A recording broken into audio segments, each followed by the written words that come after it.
Hello and welcome. I'm Fahd Husain. Today, of course, as you can see right here, is the most dangerous and consequential day of the conflict. Today, we're going to talk about different aspects of what is happening in the war on Iran. And nothing is more important at this stage than the statement that has come from Pakistan.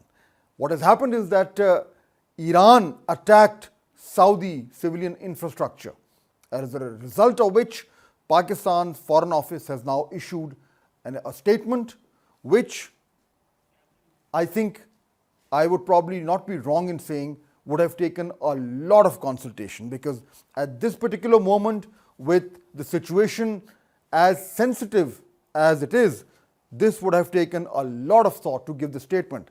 But it is very clear in what it says. It says the government of Pakistan expresses its deep concern and equivocal condemnation of the missile and drone attacks carried out by the Islamic Republic of Iran last night against the energy facilities in the eastern region of the Kingdom of Saudi Arabia.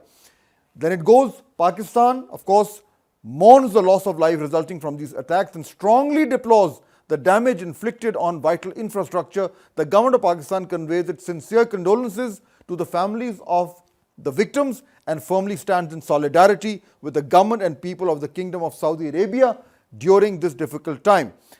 And then the statement goes on to say, the government of Pakistan considers these attacks a serious violation of Saudi Arabia's sovereignty and territorial integrity and a dangerous escalation, please mark this, a dangerous escalation that undermines regional peace and stability.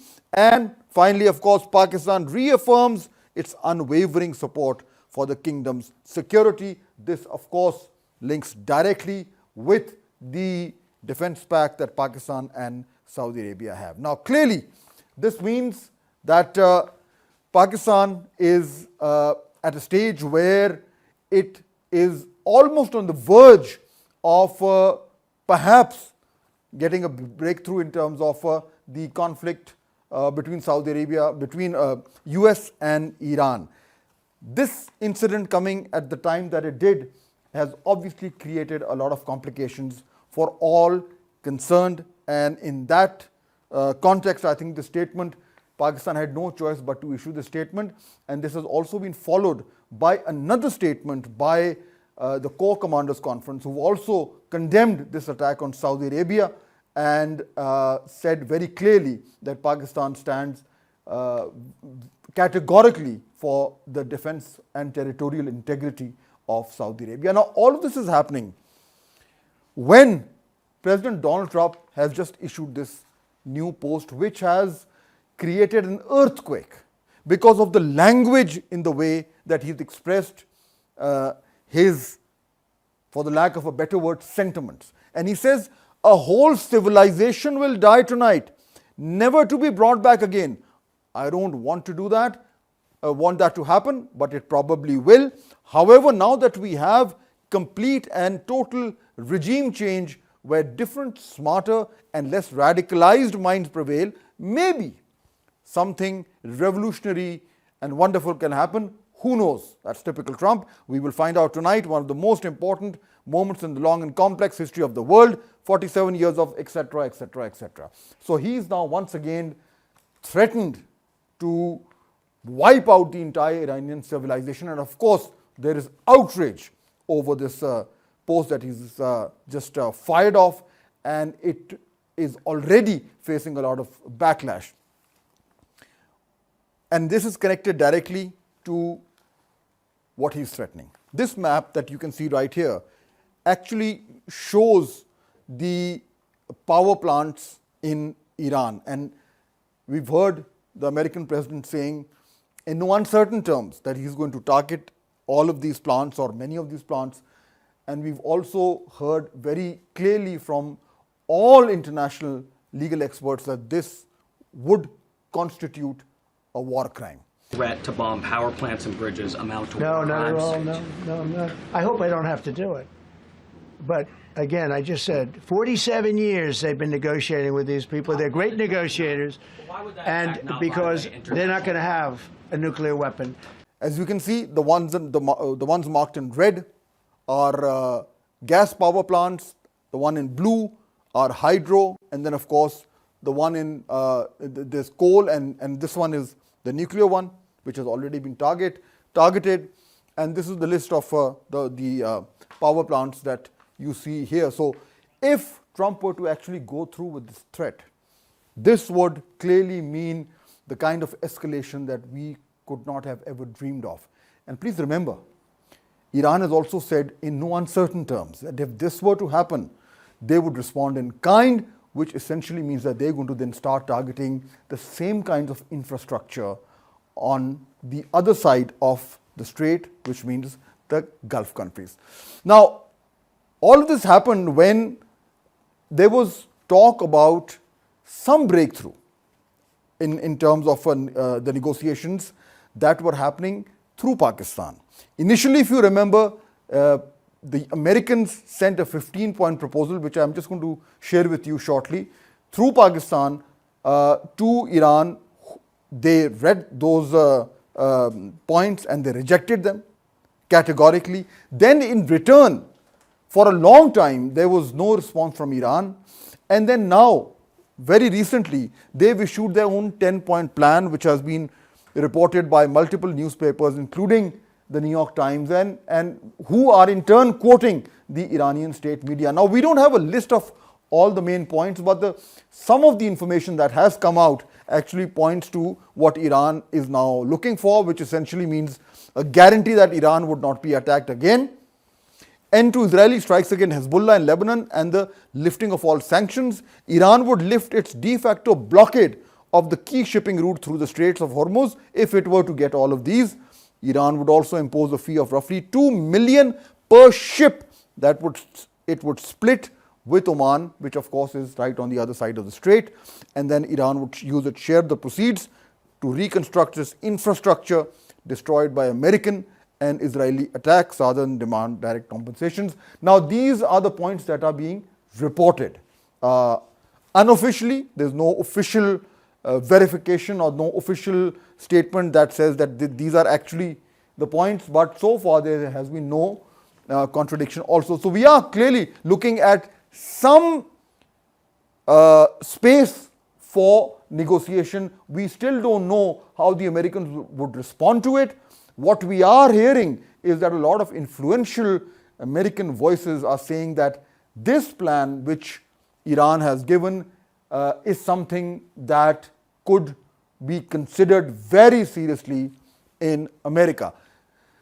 Unlike the American plan, which was given to the Iranians, if you see this list of their demands, hardly any of them can actually be accepted by Iran, given their position in this conflict so far. Now, let's move forward. I want to share a couple of other things with you also.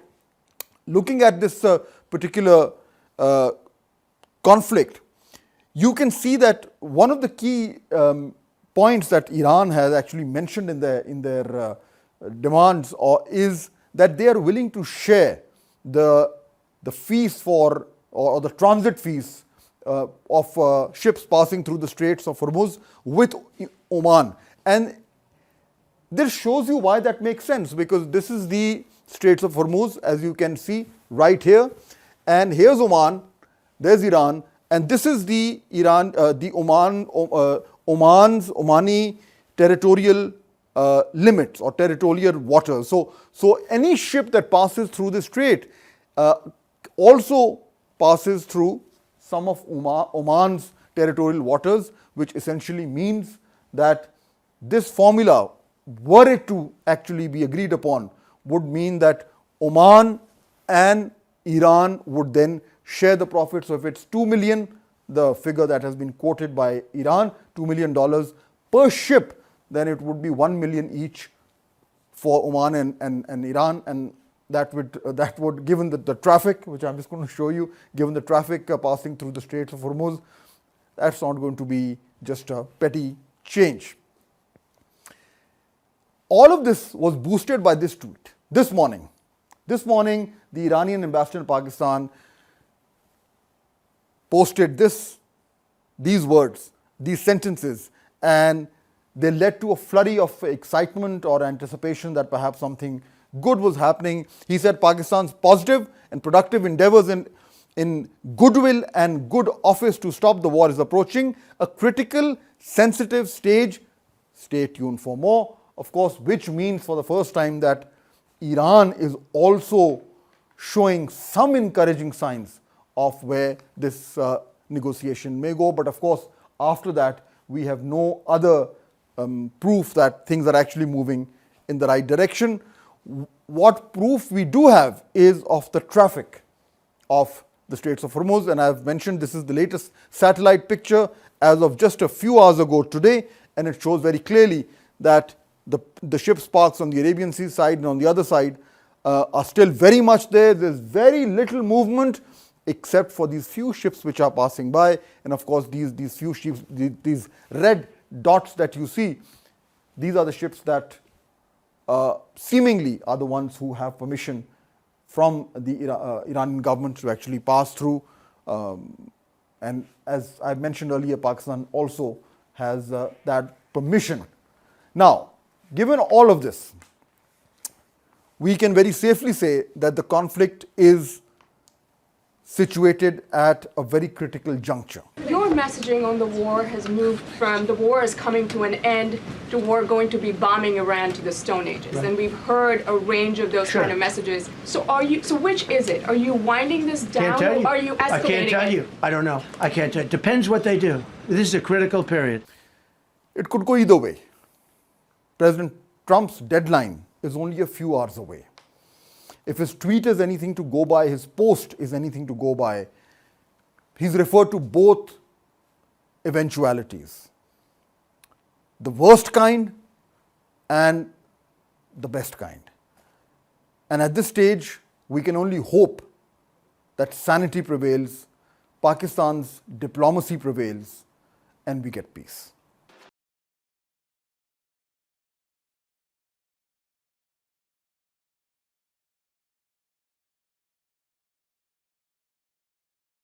So this situation with the attack on Saudi infrastructure, civilian infrastructure by Iran and the resulting statement from Pakistan has complicated matters to a great degree. And it will obviously have an impact on the diplomatic solution that Pakistan is trying to push. Why did this happen? And how does this change the way that we've been approaching this conflict? Joining me now to discuss on this very sensitive topic is Mr. Munir Akram, Pakistan's former permanent representative to the United Nations and former ambassador. Mr. Munir Akram, you've seen this statement, and having spent all your life in the Foreign Office, I'm sure no one understands better than you how difficult it would have been to issue this statement. But what do you read into it on two fronts? Why would Iran undertake such an aggressive step at this particular sensitive juncture? And what does it mean for Pakistan's initiative and policy now? Well, first of all, Fahd, we have denounced all attacks on the GCC countries from Iran, right from the start. The other attacks also, which Iran has tried to justify by saying there are military bases in the GCC countries. So the stance of condemning attacks on the GCC countries is not new. It's been our position right from the start. But we are also, with regard to Saudi Arabia, we have a defense agreement with Saudi Arabia. So there is also a legal obligation on us to speak in behalf of a country with which we have a military pact, a military alliance, if you will. And that's the added dimension. And therefore, I think it was incumbent on us to do that. Thirdly, one must also add that there have been attacks now on Iran's civilian facilities, including Israeli attacks on the Bushehr nuclear reactor, which is illegal. And there have been attacks on civilian infrastructure in Iran by US and Israel, which we also condemn. So Pakistan has taken a stance on the basis of the UN Charter and UN principles, and that is the best position that we can take in such a complex crisis. We are, as you know, also engaged in trying to develop a ceasefire agreement, a comprehensive agreement. I believe that Iran will understand our position because this has been a consistent position based on UN principles, based on our relationship with Saudi Arabia, and that it is my hope that Pakistan's efforts to promote a peaceful solution will continue, and it will continue to carry credibility with Iran because our position is one based on principle, and efforts have been made on the basis of good faith, and our good faith should not be doubted. We have stood with what is right and just, and we have condemned what is wrong. To me, Munir Akram Saab, it also reflects on one more thing, and tell me if you agree with what I'm thinking. We've been negotiating, or we've been speaking with the Iranian political leadership, but we've also been hearing that there are multiple power centers in Iran, and there is clearly a lack of coordination when it comes to decision making. So this could very well be a reflection of that miscoordination where one element of the leadership is engaging with us and with all other people, including the Americans indirectly, for some sort of a diplomatic solution, while other centers of power are initiating such kind of attacks. So this could also manifest this disharmony within the Iranian leadership right now. Yes, as you know, the Iranians they have declared that they have this so-called mosaic defense structure where the component elements have autonomous ability to conduct military operations. And it is possible, perhaps it is even likely, that there is a lack of coordination between those people who have been talking to us with regard to the peace effort and those on the military level who have not had sufficient coordination or guidance or direction from the political leadership with which we have been speaking. So it's possible and perhaps likely that there is lack of coordination. Our effort is that they will get their act together and come to a unified position on the basis of which we can try to stop this fighting. On the other side, in the US as well, there is a lack of coherence because there are some people who want a peaceful agreement. Some people are being more reasonable. Some people are being less reasonable. So it is a difficult act for us as a mediator to be able to get all the parties on both sides on the same page. Which is why this particular act of aggression against Saudi Arabia needlessly complicates matters.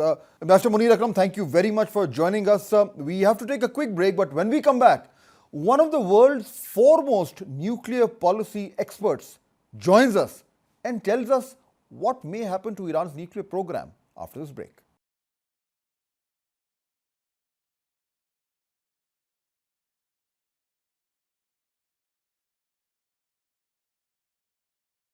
Joining me to discuss the latest situation is Dr. George Pokovich, who is a senior fellow at the Carnegie Endowment for International Peace, where he holds the Japan chair for a world without nuclear weapons, focusing on reducing nuclear risks. He is also a leading expert on nuclear policy, deterrence, as well as global security. In the context of the ongoing conflict, we're talking about the Iran war, his work is especially relevant in explaining how crises evolve and we would be very interested in finding out his perspective and analysis on how this particular crisis could actually lead to some either more escalation or some diplomatic solution. Dr. George Perkovich, welcome to our show. Thank you. First of all, of course, you've been writing about nuclear policy for a very long time, and you've published some very seminal books also, and your focus on South Asia, of course, is very well known.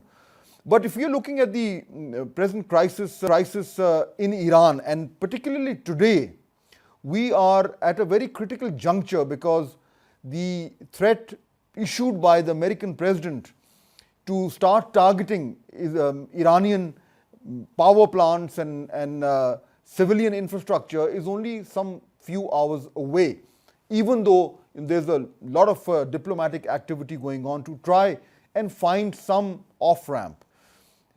What do you foresee, given the dynamics of the conflict so far? Are we looking at a major escalation from the American side, or could the American president still buy himself and everybody else some more time? Well, he can buy time, but it's very difficult to predict what goes on in the psyche of this one person, and it's not clear who influences him. He seems to be quite impulsive, so it's very hard to predict.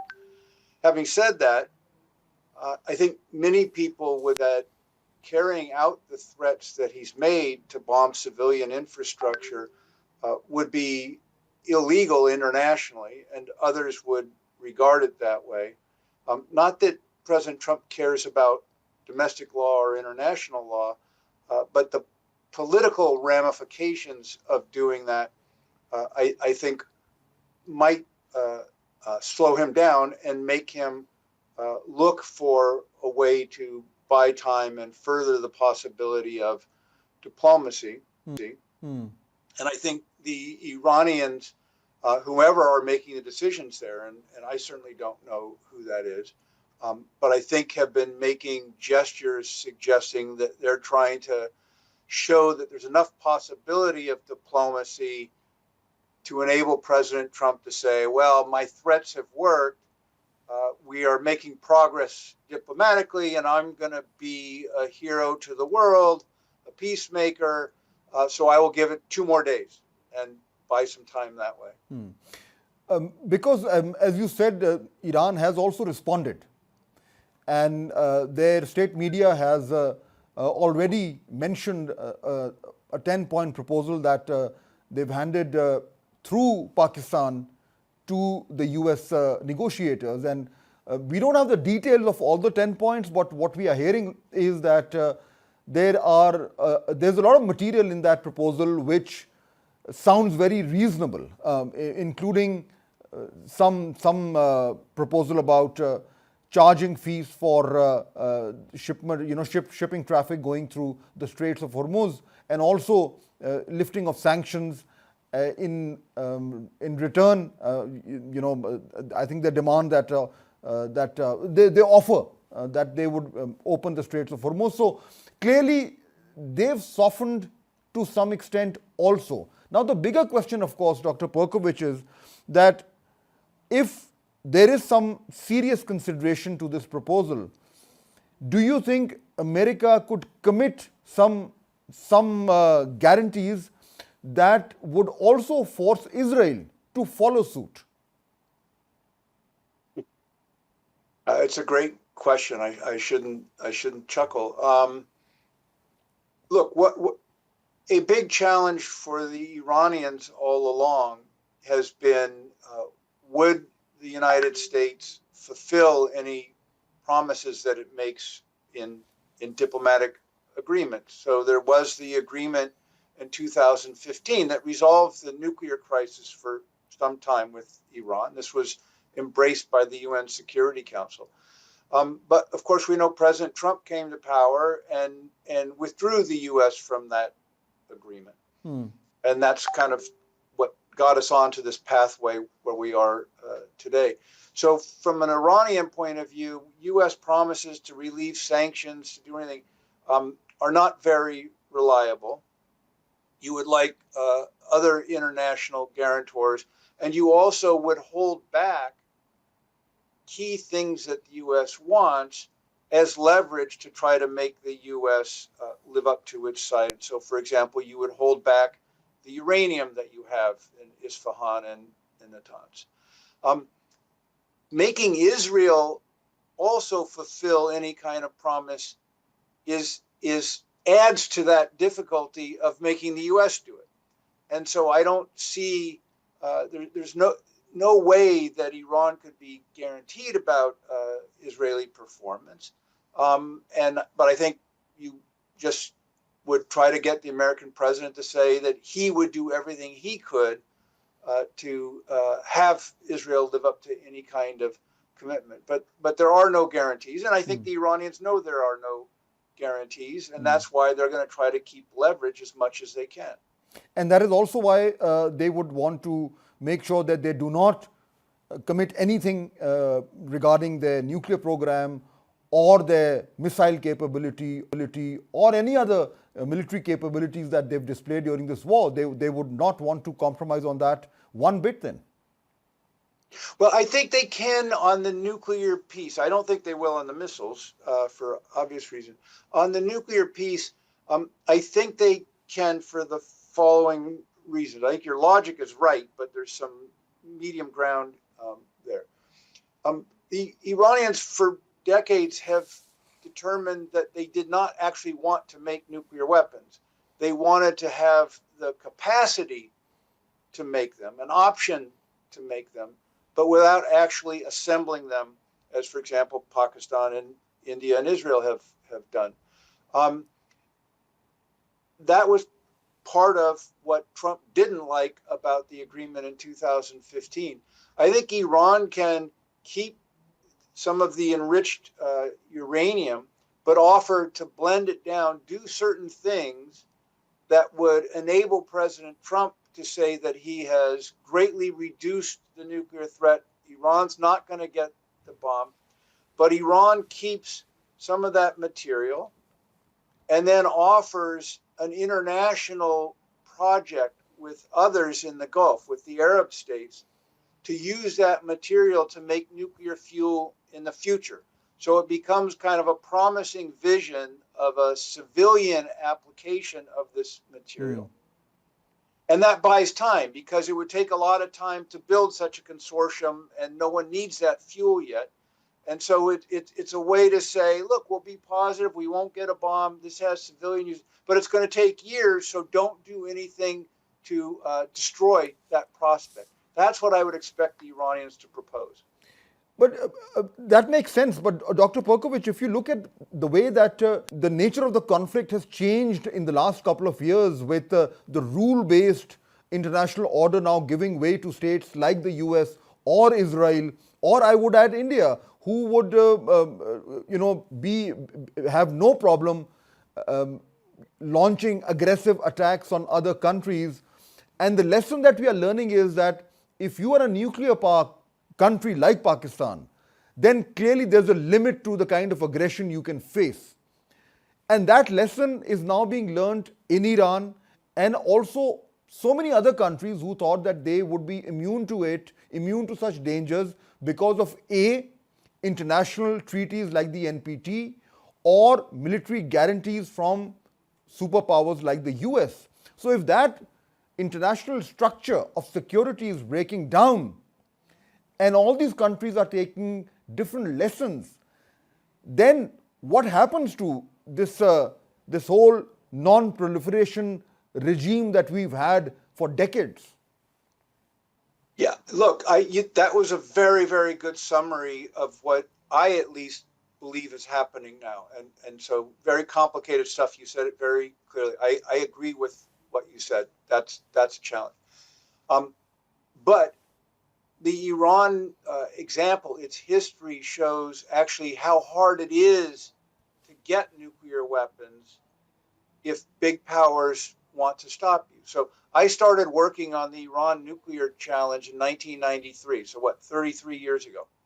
Iran still doesn't have nuclear weapons. It's had to deal with Israel assassinating its scientists, sabotaging infrastructure and other things for decades, international sanctions, isolation. It's actually very difficult to produce nuclear weapons that would deter a big power if one or more big powers want to stop you. So I think you're right about how the system that was supposed to be based on bargaining and economic benefits and so forth to motivate countries not to get nuclear weapons. I agree that's broken down. Big powers are attacking others who don't have nuclear weapons. That still leaves the huge challenge of how to get nuclear weapons if you really want to, and whether the risk of trying to do that would be worth it. And that is a difficult situation to predict.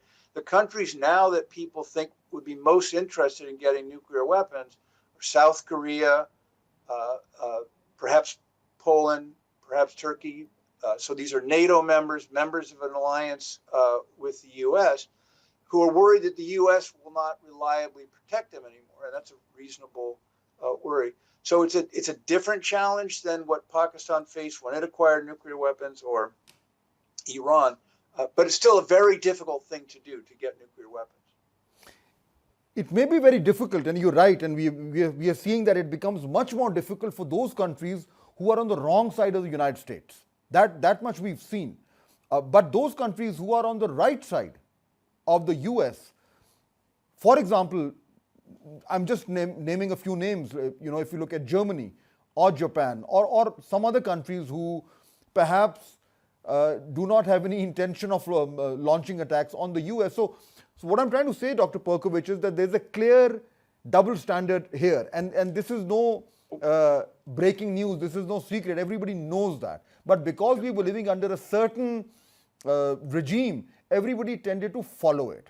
But with what we've seen in the last couple of years and what we are seeing right now, that safety and guarantee that came from knowing that you were part of a larger structure, once that breaks, and then everybody realizes that if you want your own safety, then you have got to make your own decisions regardless of what the international law or international treaties say.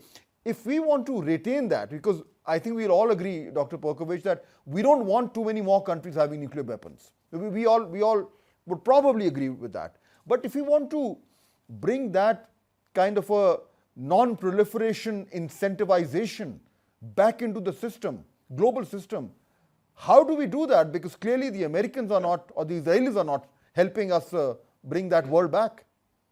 Yeah, it's another great question. So my own answer is, we have to survive this war in Iran and survive the Trump administration. There needs to be an ending or at least a decent ceasefire in the Ukraine war. And then we have to work after President Trump departs to see if the U.S. can go to the rest of the world, in a sense, and say, we understand how what we had called the rules-based international order has been exposed, in a sense, to our hypocrisy, and we want to work with others to actually build something better and try to do that. And journalists like you and NGOs and others around the world are going to have to try to create political incentives to build something that is based on diplomacy and bargaining and at some level international law.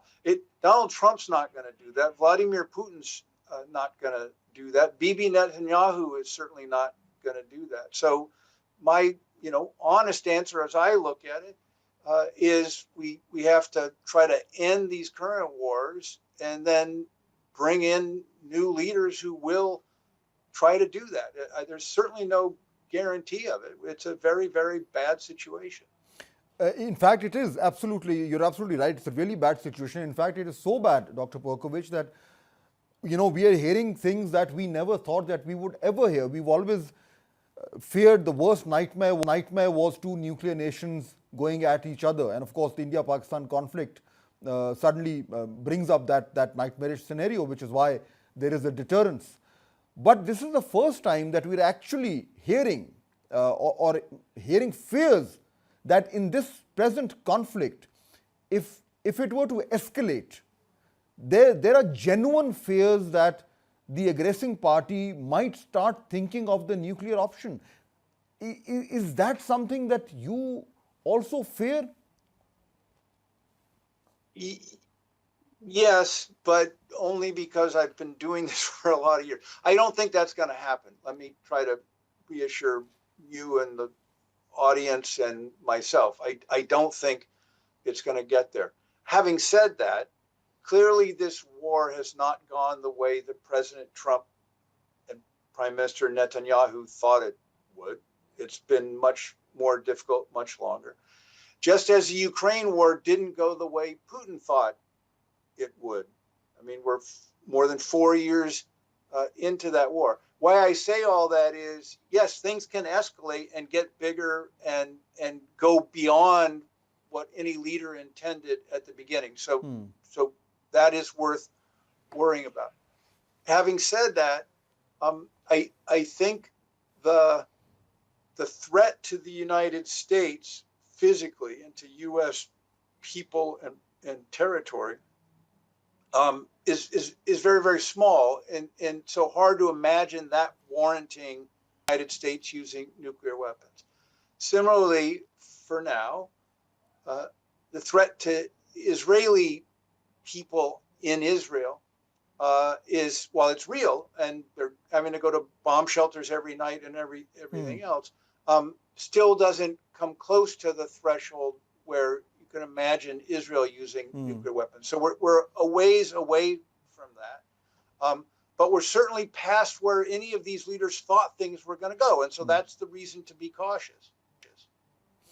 Final question, Dr. Perkovich, given the fact that you are one of the foremost experts on nuclear policy, and we've been reading your analysis and your writings for many, many years, and that's why I'm saying it's actually a privilege for us that you're speaking to a Pakistani audience today. My final question is, looking at this present war the way that you are, and acknowledging that Iran has done surprisingly well. The war has not gone as like the way people thought and Americans thought it would. It hasn't gone that way. And given the fact that a lot of people believe that Iran has the upper hand right now, given all of that, and also the fact that you've studied IAEA so well, what aspect of its nuclear program could Iran agree on today? If a final solution were to be found for this conflict, what could Iran agree on, knowing that it has the upper hand? Well, I think it will reaffirm that it will not build nuclear weapons. So that's a declaration which it's continued to make. And I think it could do that. And it could say the enriched uranium that had led President Trump to say Iran's 2 weeks away from the bomb or things like that, which wasn't true, but okay. It's a lot of enriched uranium. They will say, oh, we know you worry about that. We will dilute it, make that material much harder to turn into weapons, and give the international community great confidence that we won't turn that material into weapons, but with international monitoring, if we wanted to turn it into weapons, it would take a much longer time. And so offer that kind of reassurance about that material by diluting it, bringing back international monitoring and inspections on it, and then promising at some point to use it for civilian applications with Iran's neighbors if they want to participate. Thank you so much, Dr. George Bokovich, for joining us today and sharing your analysis with our audience. Let's take a quick break here. When we come back, a very important discussion about Pakistan's economy. How do we fix it? How do we strengthen it? Pakistan's former finance minister is here with us after this break.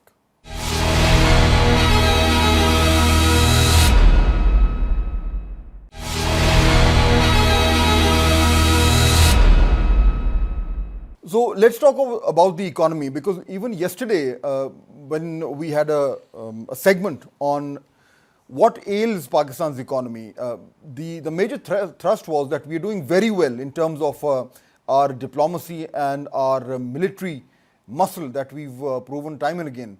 But when it comes to our economic muscle, we somehow fail to develop it. Now there are a number of reasons that have been discussed to death, but they come into focus when we are in a situation that we are today, where Pakistan is playing the frontline role in trying to resolve this war on Iran.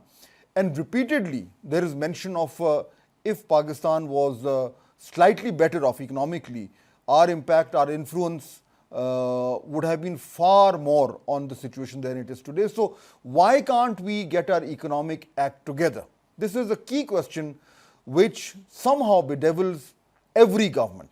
Today I'm going to come back to this question, but with a pointed focus, with a guest who's been not only grappling with this issue, but also trying to find a way out in very practical terms. Dr. Miftah Ismail is with us today.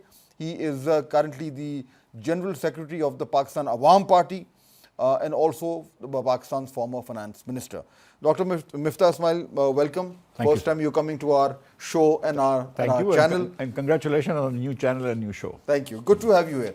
So, I want to start with something specific and then sort of enlarge the discussion. We have decided we're going to pay back the UAE rollover loan, which is around 3.4 billion. We still have the loan from Saudi Arabia and from China. We also have the deferred oil payment development facility. Our total reserves as of today are $21 billion, which are far more than the dangerous level that we were about 3 years ago, I think. Now, a lot of people are asking, how come it has become so easy for us to suddenly say, and it's a good thing, I mean, we are glad that it's happening, but it does need some answer. We can afford to just pay back 3.5 billion just like that without a worry in the world? No, you said in the beginning that Pakistan's diplomacy would have great if Pakistan were slightly financially better off. There is no doubt about this. But Pakistan is playing a pivotal role right now. And when you play these pivotal roles that it is, when your people are talking on the phone with, J.D. Vance and Trump and all those people, then sometimes some feathers, are ruffled.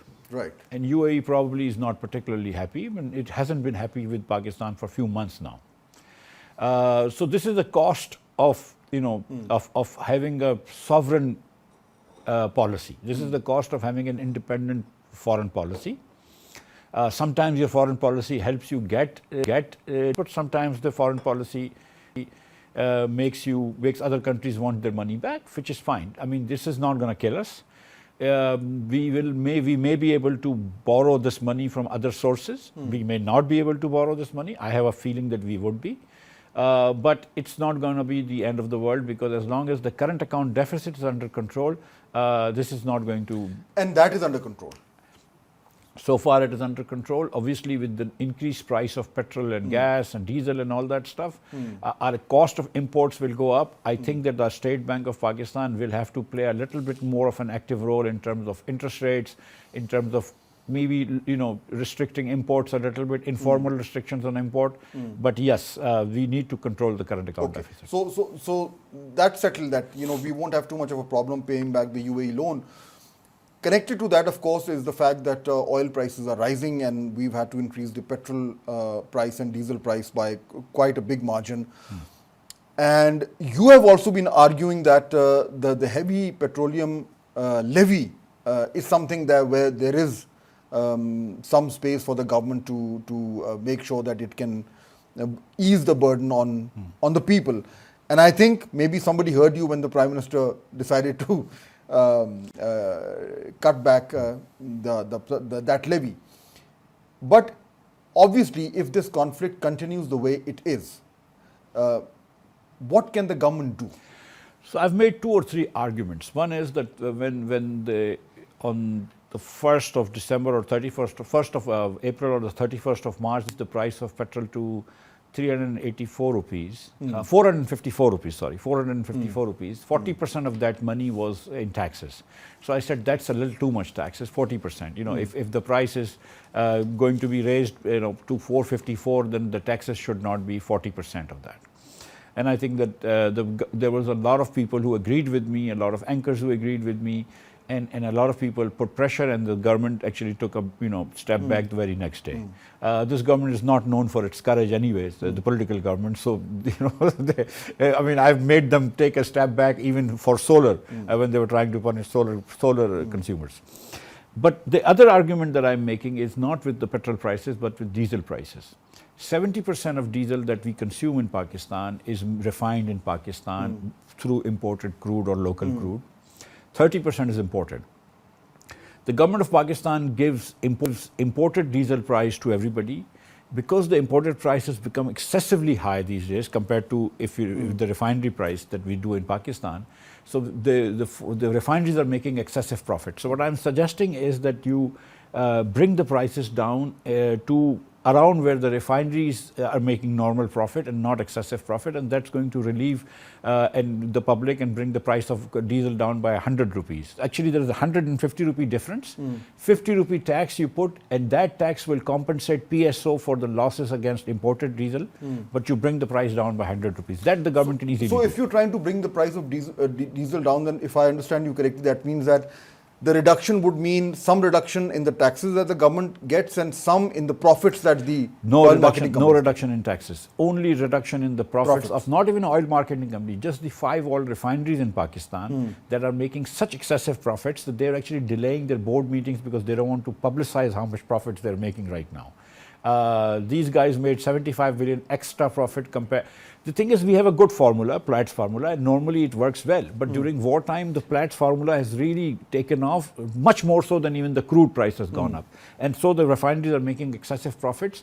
And this diesel price right now is really at the worst time because right now there's harvest season in Sindh and Punjab for wheat. We need to run a lot of harvesters, peter engines and all that stuff.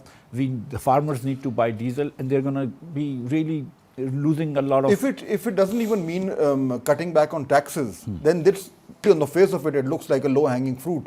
Why would the government not want to do it? I think there is some incompetence there, to be very honest with you, to be very brutally honest about this. There is argument obviously within the government also. There are 2 sides of everything, and so there are 2 ministers who are fighting for and against this. There is also this inertia that this is how we've always done things, let's continue with this. And there is, I think there is some insensitivity to what's happening. The thing is that on the 7th of March, when they increased prices, I had suggested, look, increase taxes so there is no shortage for a week, but don't increase prices. But they were happy to just give prices and increase to oil marketing company for no reason at all. So somehow, a lot of people who sit in these meetings are also part of the boards of refineries and oil marketing companies. So this is vested interests. I don't know whether vested interests work, but I mean, you get this information from one side, but you're not getting equal information from the other side. And so people like me who are from, who are talking to the people every day, I mean, we have to bring that point of view. Another topic which is very important for us, and you know it too well. In fact, you suffered because of it, which is LNG. Acute crisis, LNG not coming. Can we manage? We will manage okay for now. Come October, November, it would be a problem when there is winter time again in KP and Punjab and in Balochistan, and people start using home heating and they need heating gas. That's when the shortages will really bite of LNG. Right now, what the government of Pakistan had done was that they increased the price of LNG hugely. You know, the $7 LNG was being sold for $17 to captive industry. So lots of people were not buying LNG. Because they were not buying LNG and we had to buy LNG from Qatar, they were actually selling LNG at local gas prices and losing a lot of money. So right now, I mean, they will not have to buy that LNG, but come November, they will really hurt. We will really hurt. In the meantime, for now, they will actually rely on, because we have excessive power plants.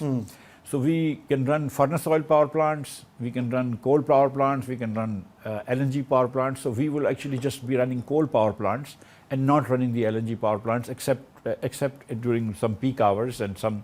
There are some issues with distribution. There are some, for few hours you will have to run LNG plants, otherwise you will not run those plants and you will be fine. So there will not be substantial electricity load shedding, but there will be significant gas load shedding come October, November. And all this is happening while the IMF program. So that kind of also curtails the space that we have. It really does. And sometimes it's good actually, because sometimes when you are not in an IMF program, or if you have very good relations with certain Western powers who have a lot of influence on IMF, the IMF sometimes gives you a pass, and that actually comes back to haunt you. The IMF gave us a pass during the Afghan war when the American troops were in Afghanistan, and we were not forced to devalue for a long time, and that in the end really came back to haunt us. So sometimes it's best to actually under discipline, but the government has to come up with its own rational, consistent policy. Look at this. On the 27th of March, Prime Minister made a speech in which he said the government is going to take all burden and all of that. 4 days later, the two ministers come, finance and petroleum minister, and said, no, we are going to pass on the burden to you. A day later, the prime minister again comes and says, no, we'll take half the burden back. So in 3 days, they changed 4 policies. You cannot be the 5th largest country in the world. You cannot have your chief of defense staff talking to Trump on the phone, solving the Iran, Israel war. And at the same time, your prime minister is bungling the meeting every day. I mean, policy every day. That just makes no sense. What also doesn't make sense, Dr. Mifta, to me at least, is that, when we started our conversation, that we are economically weak, and the reasons why we are weak are known to everybody. There is no big secret. We need to do basic structural reforms that everybody talks about, and somehow we never get it done. And what I'm trying to understand is that when everybody knows this, and we've also somehow show to the world then that when we get our act together, we can be in a place where nobody thought that we would be, which is where we are today. But we can't get the fundamentals of our economy right. I mean, we can make a nuclear weapon, but we can't get our taxation system right. What is the problem? Why can't we get it right? Okay, suppose we had within our nuclear, hierarchy, the Atomic Energy Commission or whoever, some people who absolutely had no interest in making nuclear weapons. We would never have been able to make nuclear weapons. Right? They were all on one team, focused on one set of incentives. The problem in Pakistan is that our structure, the constitutional structure, the governance structure is not right. That does not give incentives to politicians to act in the correct manner. So take, for instance, everybody knows that unless and until we change the NFC award and decrease the provincial shares, we will not be able to control the budget deficit, which means that we will have inflation and low growth. But the provincial governments of Muslim League in Punjab, the provincial governments of People's Party in Sindh, and even KP, PTI and KP would not want to change the NFC award because they will lose out some money, and you need to have consensus there. So obviously there is no agreement. Everybody knows that you need to have vigorous local governments or smaller provinces in order to provide services to people. If you have 40% children out of school-age children out of school, you need to have effective local governments. And yet People's Party, PTI and PMLN, none of them really want local governments because they want to keep power within the families, within their structure. So again, you have the wrong incentives. The people who are making these decisions don't have incentives to do this. The people who are making decisions about NFC don't have the incentives to improve the NFC award. The people who are making decisions about local government don't have the incentives to improve local government. Similarly, you talk about privatization. When you talk about privatization, one of the big voices heard is that of the unions and that of the companies, management boards, all the secretaries who are on the boards of those companies, you know, the discos and all of that stuff. All of so again, you know, their voices are heard more than the voice of ordinary Pakistanis. The railway, for instance, ministry. I mean, there is a lot of corruption in railway ministry. There is a lot of inefficiencies in railway ministry. We don't privatize railway, not because railway is provides good services to Pakistan, but because it benefits the producers of railway services, not the consumers of railway services. But then that is why you have a hierarchy where there is ultimately one person who decides, who hears all of these views, who then decides, okay, this is what we're going to do, and the entire machinery then follows that. At least that's a theoretical model. It's only a theoretical model. So the thing is, look, that you need to have 6 people agree to this, okay? Now, either you have a prime minister with the moral authority and electoral legitimacy who can, force his will onto the people, onto other participants, but you don't have that in this case. Or you have other power centers in Pakistan who can force this issue. Why the other power centers, how much would they want to come forward and come on the front foot, it's up to them. But these are certain areas that we really, really need to reform. Otherwise, Pakistan is not only going behind other nations, Pakistan is now going behind itself. And do you think this could be a wake-up call? I think the best thing about this war, I mean, not that war is ever good, the best thing for us at least is that, look, the things, I mean, it should focus us that we really need to do this austerity. Yes. When the Prime Minister says that I'm going to reduce the, 50% of the pool cars, then the question should be asked, shouldn't the pool car be cut down by 50% forever? And it should stay that way. Yes, absolutely. Yeah, when yes. the Prime Minister says no minister should take an unnecessary trip. Yeah. I mean, why can't you do it in normal times? Yeah. So the thing is that you need to do these things forever. You need to cut Pakistan's public sector development fund, PSDP, at the federal level, but also at the provincial level. This is the time where the Prime Minister should say, I'm going to have 3 days, a continuous meeting of the NFC Commission, National Finance Commission, and we're going to new NFC. We're going to cut down, federal government expenditures. This is the time he should do it, and take advantage of this emergency. I completely agree with you. I think, if nothing else, they should focus our mind towards our acute weakness and how we can fix it. Dr. Mr. Ismail, thanks so much for joining us. And that's the full frame for tonight. See you tomorrow.